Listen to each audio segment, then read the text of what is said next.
Hello viewers, I doctor SVK Lal welcome you all in my YouTube channel. मेरे YouTube channel में आपका बहुत बहुत स्वागत है। अगर आप इस चैनल पर नए हैं तो चैनल को सब्सक्राइब कर लें। आज का टॉपिक है यूनिट एंड डायमेंशन, और आपको कई बुक में यूनिट एंड मेजरमेंट नाम से मिलेगा। तो 12 का जो ये चैप्टर है उसमें आप देखेंगे हिंदी में मात्रक और बीमा नाम से और अंग्रेजी में यूनिट एंड डायमेंशन नाम से। तो आइए समझते हैं कि व्हाट इज यूनिट। तो यूनिट को परिभाषित किया गया है, to measure a physical quantity a standard is required in terms of which any physical quantity is measured. या इसको हम ऐसे भी कह सकते हैं, unit is internationally accepted reference standard to measure a physical quantity. Actually में किसी भी भौतिक राशि को मापन करने के लिए एक प्रामाणिक निश्चित राशि की आवश्यकता होती है, और यही जो निश्चित राशि जो है जिसको कि प्रामाणिक होना चाहिए, इसी प्रामाणिक राशि को हम स्टैंडर्ड कहते हैं। तो किसी जो भौतिक राशि है उसके मापन के लिए एक स्टैंडर्ड की आवश्यकता होती है, एक प्रामाणिक की आवश्यकता होती है, एक मानक की आवश्यकता होती है। इसी मानक को या हम स्टैंडर्ड को या प्रामाणिक को हम क्या बोलते हैं, तो यूनिट बोलते हैं। इसी को परिभाषित किया गया है, to measure a physical quantity a standard is required in terms of which any physical quantity is measured. और इसको हम कह सकते हैं ऐसे भी दूसरे शब्दों में कि ये इंटरनेशनली एक्सेप्टेड होना चाहिए, या ऐसा जो मानक है उसको इंटरनेशनली एक्सेप्टेड होना चाहिए। तो हम कह सकते हैं unit is internationally accepted reference standard to measure a physical quantity.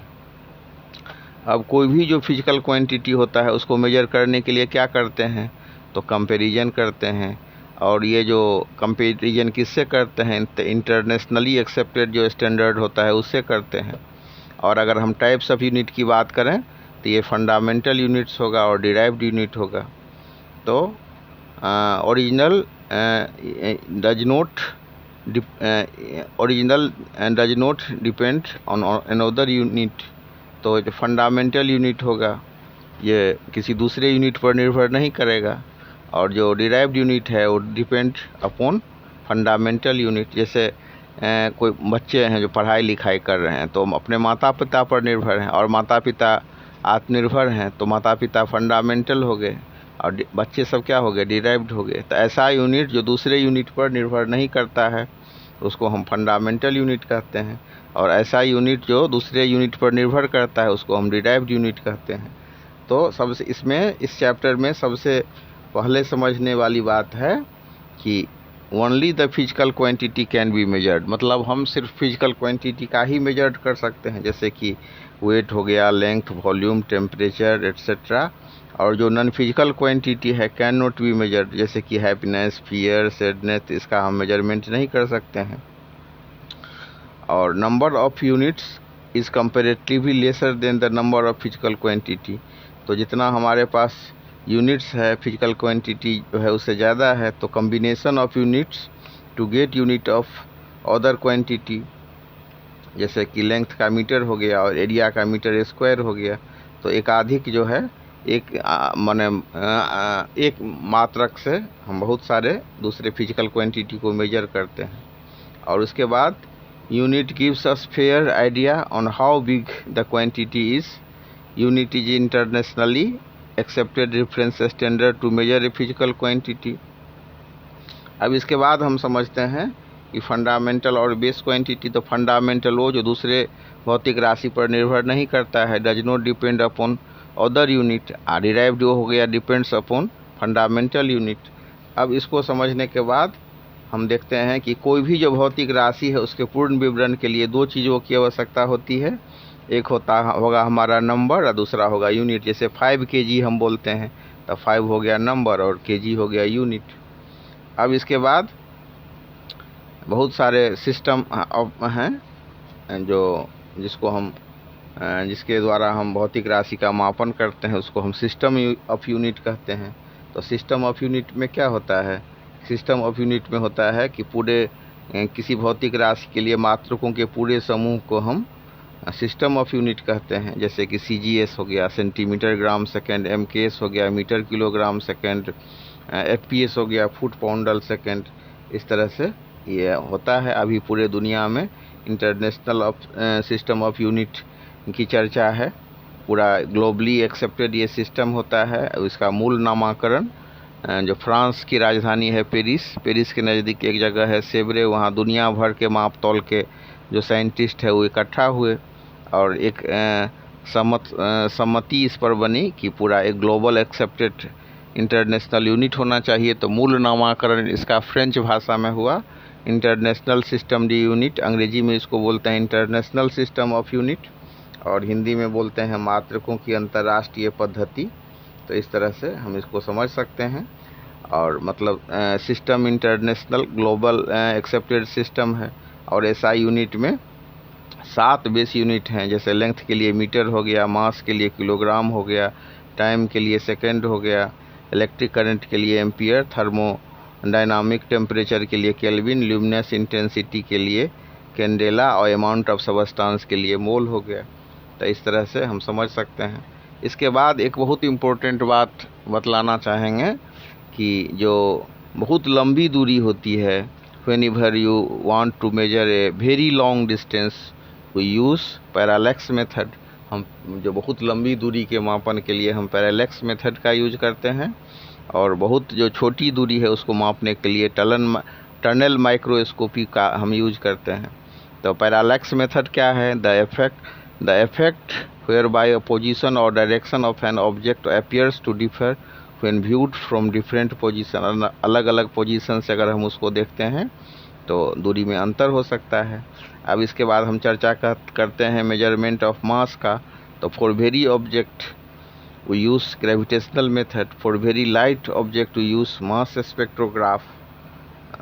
और मतलब रेंज ऑफ मास की बात करें तो इलेक्ट्रॉन का जो रेंज हो गया 10⁻⁻13 किलोग्राम, और यूनिवर्स का हो गया 10⁻15 किलोग्राम। और मेजरमेंट ऑफ टाइम की बात करें तो it is based on periodic vibration of caesium atom. और इसमें भी अलग अलग परिभाषा सब दिया हुआ है।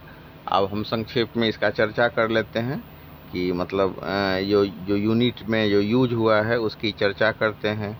जैसे मीटर है, ए मीटर इज इक्वल टू मतलब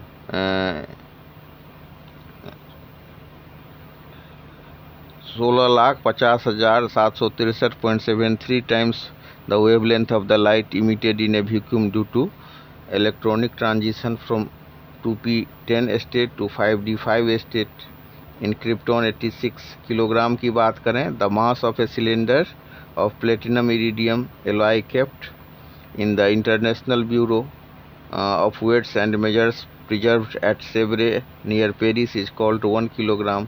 और सेकेंड की बात करें तो इसमें आप देखेंगे कि बहुत लंबा सा अंक हो जाता है, 9,19,31,31,770 period of radiation corresponding to the transition between two hyperfine level of ground state of cesium। और एम्पियर की बात करें the current which when flowing in each two parallel conductors of infinite length and negligible cross section and placed 1 meter apart in vacuum। तो इसी हिसाब से kelvin को परिभाषित किया गया है। The fraction of 1/273.16 of the thermodynamic temperature of triple point of water is called kelvin. Candela the luminous intensity in the perpendicular direction of surface of a black body of area 1/6 lakh metre square हो जाएगा।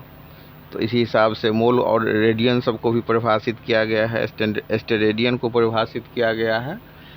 और इसके बाद अगर हम बात करें तो लेंथ का मेजरमेंट है, तो उसके लिए हम इसको metre scale using a metre scale for range 10⁻⁻13 to 10 square metre का यूज कर सकते हैं।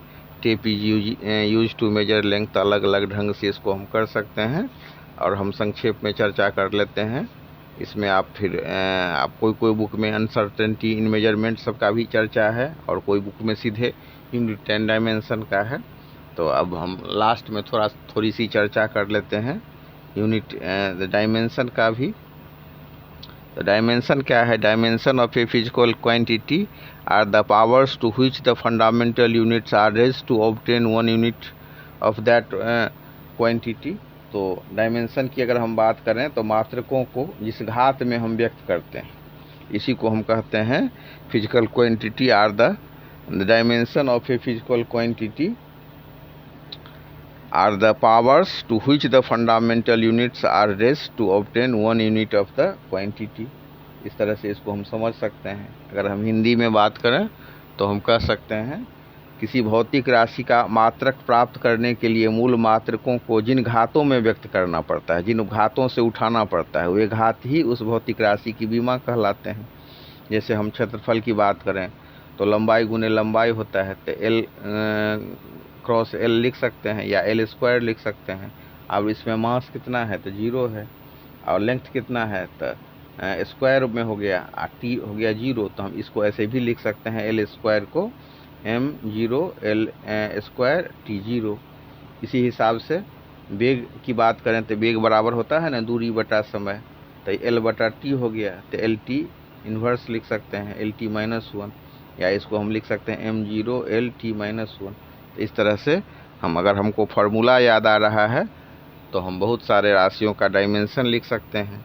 तो डायमेंशनल, उसके बाद चर्चा करते हैं डायमेंशनल एनालिसिस का।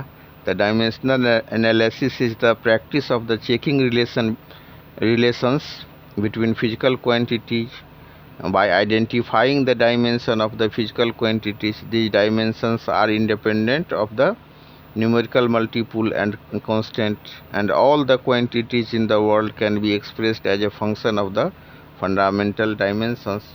और अगर हम डायमेंशनल फार्मूला की बात करें तो हम कह सकते हैं the expression showing the powers to which the fundamental units are to be raised to obtain 1 unit of derived quantity is called dimensional formula।